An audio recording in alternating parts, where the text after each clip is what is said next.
So you got a mugshot now of the president. You know he thought long and hard about exactly how he wanted to look for that shot, okay? So I find it unnecessary, demeaning, ridiculous, and unlawful. And I'm not talking about the mugshot. I'm talking about the entire proceeding. And there's lawyers from all across the political spectrum that are outraged about this because it's criminalizing what we do as lawyers every single day.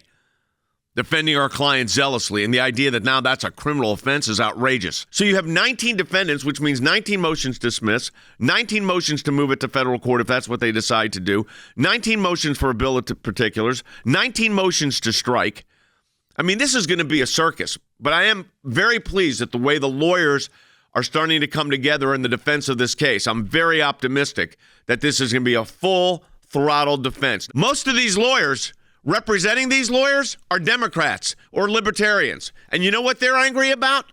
The criminalization of the practice of law. So I think the Justice Department and the Fani Willises of the world have overstepped it and stepped right into a trap with the criminalization of the practice of law. I think it's pretty un-American to go after the lawyer that's representing you. This is a fundamental constitutional right. How dare they try to take away the lawyers for people. This is third world tactics. Every single lawyer in America should be screaming about this because they could be next. Their client could be next. You have a right to representation. You have an assumption that you are innocent and that then your lawyer gets to go through the legal process of representing you. What has taken place here is a travesty of justice. We did nothing wrong. I did nothing wrong. And everybody knows it. I've never had such support.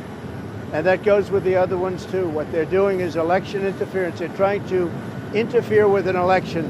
There's never been anything like it in our country before. This is their way of campaigning. I think he's right. If you're talking about election interference, the leading Republican candidate has got 91 charges, and everybody wants to try them in January. You know, we got to get all these trials done January, February, March.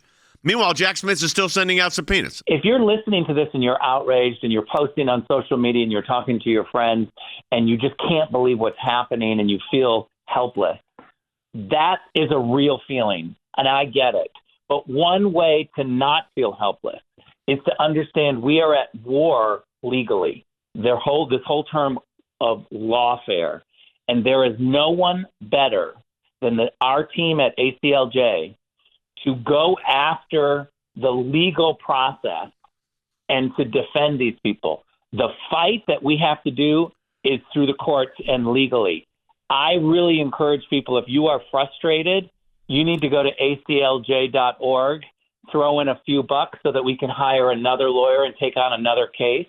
Because the more that we can do, this is the fight that has to happen. We cannot rely on the media. We cannot rely on social media outrage. We've watched this happening, and we need to understand that we've got to have the best lawyers that go immediately into court and launch lawfare. Join the ACLJ in the fight to keep America free.